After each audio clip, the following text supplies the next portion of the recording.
bien. Je vous retrouve aujourd'hui dans une vidéo DIY Back to School et ce sera la numéro 3. Si vous avez raté les deux premières, je vous laisserai le lien quelque part sur l'écran. Et cette fois-ci, ce sera sur le thème de Disney. J'espère que cette vidéo va vous plaire et puis moi je vous dis à très bientôt. Ciao! Pour faire ces premiers DIY, j'ai pris un tote bag à personnaliser, donc ça se trouve entre 3 et 5 € dans les magasins de loisirs créatifs. J'ai pris aussi un dessin d'un château Disney, donc si vous voulez le même que moi, je vous laisserai le lien dans la barre d'infos. J'ai pris donc des peintures de mon choix, vous prenez celle que vous voulez. J'ai pris des ciseaux et aussi une vieille brosse à dents qu'on n'utilisera plus que pour faire des DIY. J'aurai besoin aussi d'une feuille de papier transfert pour textile clair et j'ai pris un très joli dessin que j'ai trouvé sur le net d'une artiste très douée où on voit les princesses Disney qui font un selfie. Donc j'ai fait le transfert, je pense que j'ai pas besoin de vous montrer comment on fait un transfert sur textile. Bien sûr on l'imprime à l'envers et ça il faut juste y penser. Pour pas que la peinture passe à travers, il faut glisser un magazine à l'intérieur. Alors moi j'ai un petit peu oublié au début, bon c'est pas grave, je venais juste de commencer. Donc j'en ai glissé un d'un côté et ensuite un autre de l'autre côté parce que sinon ça faisait pas toute la surface du sac. J'ai commencé avec la peinture rose et j'ai dessiné des arabesques, des points, des petits traits. Vous pouvez dessiner vraiment ce que vous voulez, ce que vous savez dessiner aussi. Vous pouvez faire des petits cœurs et si vous savez pas quoi faire, c'est tout simple. Mettez des points pour venir meubler un petit peu les espaces vides. Alors rajoutez-en évidemment autant que vous souhaitez. Si vous voulez en mettre que 2-3, et ben mettez-en que 2-3. Prenez les couleurs que vous aimez, qui vous ressemblent, ce qui vous fera plaisir. J'ai laissé sécher quelques heures et voici ce que ça donne d'un côté puisque maintenant on va venir décorer l'autre côté. Pour commencer l'autre côté, on va découper le château. Une fois que ce sera fait, vous allez voir, il va se recroqueviller un petit peu et je vais passer un petit coup de fer à repasser tout simplement dessus. Du coup, mon château est bien plat. Si vous préférez, vous pouvez faire aussi le contour sur un carton. Voilà, ça évitera d'avoir le problème que moi j'ai eu. J'ai mis la peinture sur une assiette jetable. J'ai pris 3 petits morceaux de scotch que j'ai enroulé sur eux-mêmes pour pas que mon château bouge trop, donc une au milieu et une de chaque côté. J'ai appuyé bien pour que ce soit bien plat. Ensuite, j'ai pris ma brosse à dents, j'ai fait un premier essai que j'ai pas trouvé concluant du tout. Je voulais éviter les taches sur la table, tout ça, et en fait finalement ça faisait pas du tout le résultat que je voulais. J'ai pris une autre brosse à dents où cette fois-ci les poils sont tous à la même hauteur, et vous allez voir que cette fois-ci, en trempant aussi dans un peu d'eau pour diluer un peu la peinture, et ben ça donnait un résultat très sympa. Si vous voulez éviter de faire la même erreur que moi où vous voyez qu'il y a des grosses gouttes qui tombent, c'est qu'en fait il y a trop de peinture à un moment qui se met au bout de la brosse à dents et ça tombe. Donc en fait l'idée c'est de venir essuyer la brosse à dents avant qu'il y ait trop de peinture, donc sur un mouchoir. Et du coup vous n'aurez pas le même problème que moi, mais il n'y a aucun problème parce qu'après on va cacher tout ça et ce sera même très joli, vous verrez. Vous prenez autant de peinture et vous changez autant de fois que vous souhaitez, vous pouvez même mélanger les peintures. Vous pouvez prendre de la peinture pailletée, laisser parler votre imagination. Vous savez que c'est un truc que je dis souvent, mais des fois on trouve des idées en le faisant. Cette fois-ci, on va venir se laver les mains avant de venir enlever, parce que sinon vous allez faire des taches. Et voilà ce que donne le mien.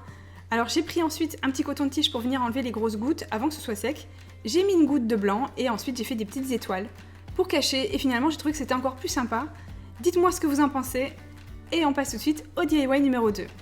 Pour faire ce DIY, j'ai pris un cadre avec les bords noirs. J'ai pris aussi des feuilles de mousse. Vous pouvez prendre aussi des feuilles colorées si vous préférez.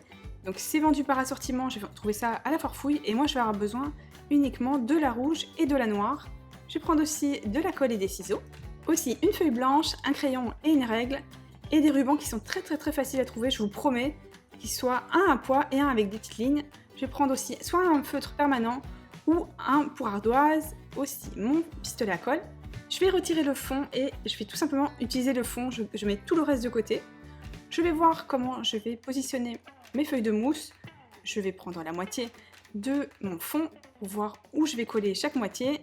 Je fais une ligne et ici je vais venir faire des petites encoches là pour voir où je vais découper. Je vais me servir de la feuille de mousse pour faire la ligne et je fais pareil avec la noire. Une fois que c'est fait, je vais venir les positionner pour voir ce que ça donne. Et j'ai collé juste le bout, donc la partie qui est sur le milieu et pas le reste. Vous verrez, ça tient très bien, il n'y a vraiment pas besoin. Les deux petits ronds blancs, je vous ai pas expliqué parce que je vais les retirer ensuite. Parce que j'ai un peu regretté puisque ça va me gêner. J'appuie bien et je regarde que les deux feuilles de mousse soient bien collées l'une à l'autre. Ensuite, je vais prendre ma feuille et je vais faire des petits rectangles de 6 cm par 8. Donc je vais en faire 8 en tout. L'idée c'est de créer un weekly planner ou un semainier si vous préférez en français. Donc les 7 jours de la semaine et il y en aura un dernier pour faire les notes. Donc vous verrez parce que sinon si on en met 7 c'est pas très joli. Une fois que j'ai tout tracé, je vais venir découper et ensuite je me retrouve avec 8 petits rectangles. Je vais venir les positionner sur mon fond. Et là, j'ai vu, c'est à ce moment-là surtout, que j'ai vu que les petits ronds allaient me gêner, donc je vais les retirer ensuite. Mais d'abord, je positionne mes rectangles et je les colle. Je lisse bien avec mon doigt parce que sur la mousse, sinon ça a tendance à faire un petit côté un peu gondolé. Donc je lisse bien et une fois que j'ai collé les 8, je vais venir retirer les 2 petits ronds. Et vous voyez, ça enlève un petit peu de mousse. Donc à la place, j'ai rajouté un petit peu de mousse noire qui me restait du bout de tout à l'heure, avec le pistolet à colle ou avec peu importe quelle colle. Moi, je n'ai que celle-là, donc j'ai utilisé mon pistolet à colle. Ensuite, j'ai pris mes petits rubans. Donc comme je vous disais, ce sont des rubans qui sont très faciles à retrouver. C'est ça qui m'a donné envie d'utiliser parce que sinon, si vous ne pouviez pas retrouver ce que j'utilise, eh ben il n'y a pas un grand intérêt. Mais là c'est le cas, vraiment c'est super facile à retrouver. Apparemment c'est un ruban qui est assez basique, le rouge avec les points blancs. Et moi ça me faisait penser à Minnie, donc c'est parfait. Pour le bas on va dire que c'est plutôt le côté Mickey. Une fois que j'ai collé un morceau de ruban sur chaque petit rectangle, j'ai fait 2 points blancs dans chaque bouton du pantalon de Mickey. J'ai pris les jours de la semaine, alors c'est pareil, je vous l'ai mis en barre d'infos si jamais vous voulez retrouver les mêmes que moi et pas trop vous embêter. Au coin gauche de chaque ruban, j'ai collé chaque jour de la semaine et pour le dernier, j'ai mis notes. Ça permettra de rajouter si on a des petites choses à écrire. Au coin gauche de chaque ruban, j'ai collé chaque jour de la semaine. Alors j'ai pris un petit peu de vernis-colle. Alors c'est la seule colle que j'avais sous la main. Sinon, prenez de la colle blanche, de la colle tout à fait ordinaire. Voici ce que ça donne. Alors prenez soit un feutre permanent qui, lui, va mieux se voir, ou le feutre à ardoise, c'est vraiment comme vous souhaitez. Moi je préfère le feutre parce que je trouve qu'il est plus opaque. Par contre le feutre permanent, il faut le nettoyer avec quelque chose d'humide. Voilà ce que ça donne, j'espère que vous aimez mon weekly planner. C'est très simple et en même temps vous pouvez le personnaliser avec vos goûts à vous. Pour le DIY 3 et 4, ce seront des DIY qui seront très faciles. Je vais prendre du washi tape. J'ai pris aussi un dessin que pareil je vous ai mis dans la barre d'infos, des ciseaux mais finalement le vernis-colle je ne vais pas l'utiliser et une bouteille d'eau qu'on va recycler. La première étape c'est le découpage, ensuite avec mes ciseaux ou avec un couteau de précision qui lui ne va pas m'être très utile, vous verrez, je vais découper une partie de la bouteille, prenez-la un tout petit peu plus grande que prévu parce qu'ensuite on va découper le bord. Une fois que c'est à peu près droit, je vais prendre un sopalin pour essuyer l'intérieur s'il restait des gouttes d'eau. Je vais regarder ce que ça donne à l'extérieur et à l'intérieur. Je vais d'abord le positionner avec un petit morceau de scotch à l'intérieur et ensuite je changerai d'avis et je le mettrai à l'extérieur parce que ça faisait un reflet que j'aimais pas trop. J'ai pris du washi tape celui-ci, donc il est pailleté et sincèrement sur les bouteilles d'eau il tient très bien. Je sais que sur d'autres supports ça tient pas très bien. Ensuite j'en ai pris un autre qui cette fois-ci est en tissu et ça fait un joli contraste. Je le positionne sur le dessus et c'est très facile à faire parce que vous tournez la bouteille et ça se positionne tout seul. Comme je vous disais, il fallait la faire un petit peu plus grande puisque la partie du haut, je vais la découper pour que ce soit vraiment totalement net. Et finalement, comme je vous disais, je l'ai repositionné à l'extérieur, je trouvais ça plus joli. Voilà ce que ça donne. Vous m'avez demandé plusieurs fois des DIY très faciles avec des choses qu'on a à la maison. Le voici, évidemment, mettez l'image que vous aimez.